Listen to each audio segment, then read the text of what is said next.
بسم الله الرحمن الرحيم.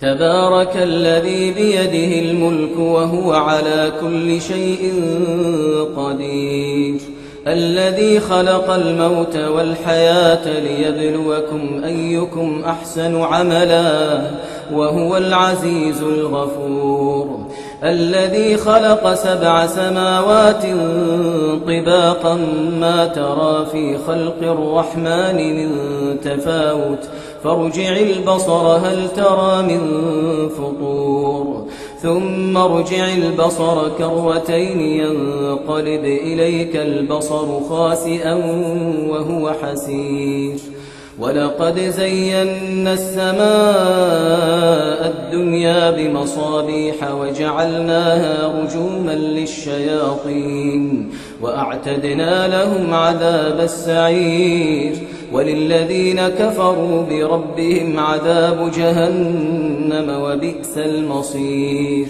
إذا ألقوا فيها سمعوا لها شهيقا وهي تفور تكاد تميز من الغيظ كلما ألقي فيها فوج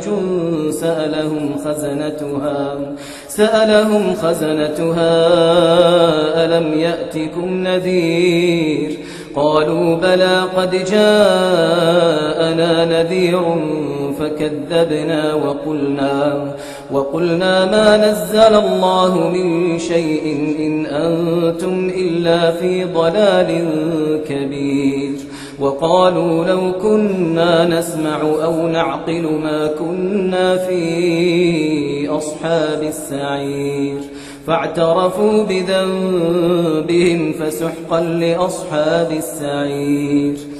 إن الذين يخشون ربهم بالغيب لهم مغفرة وأجر كبير، وأسروا قولكم أو اجهروا به إنه عليم بذات الصدور، ألا يعلم من خلق وهو اللطيف الخبير، هو الذي جعل لكم الأرض ذلولا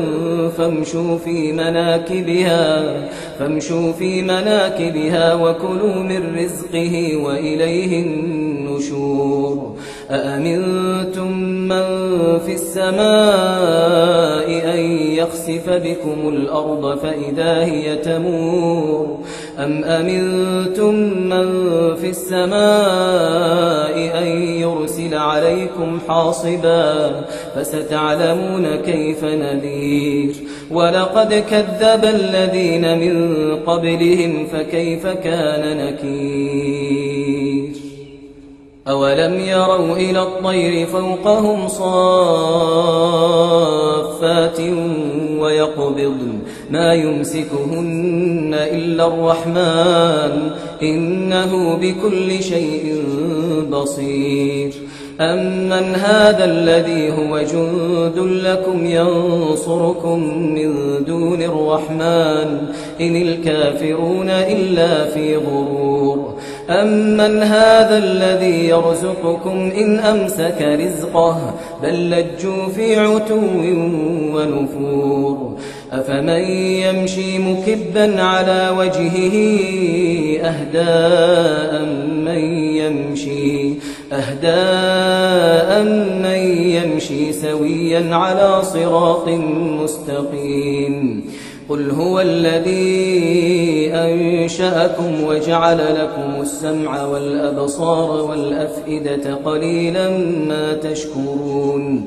قل هو الذي ذرأكم في الأرض وإليه تحشرون. ويقولون متى هذا الوعد إن كنتم صادقين. قل إنما العلم عند الله وإنما أنا نذير مبين. فلما رأوه زلفة سيئت وجوه الذين كفروا وقيل هذا الذي كنتم به تدعون. قل أرأيتم إن أهلكني الله ومن معي أو رحمنا فمن يجير الكافرين من عذاب أليم قل هو الرحمن آمنا به وعليه توكلنا فستعلمون من هو في ضلال مبين قل أرأيتم إن أصبح ماؤكم غورا فمن يأتيكم بماء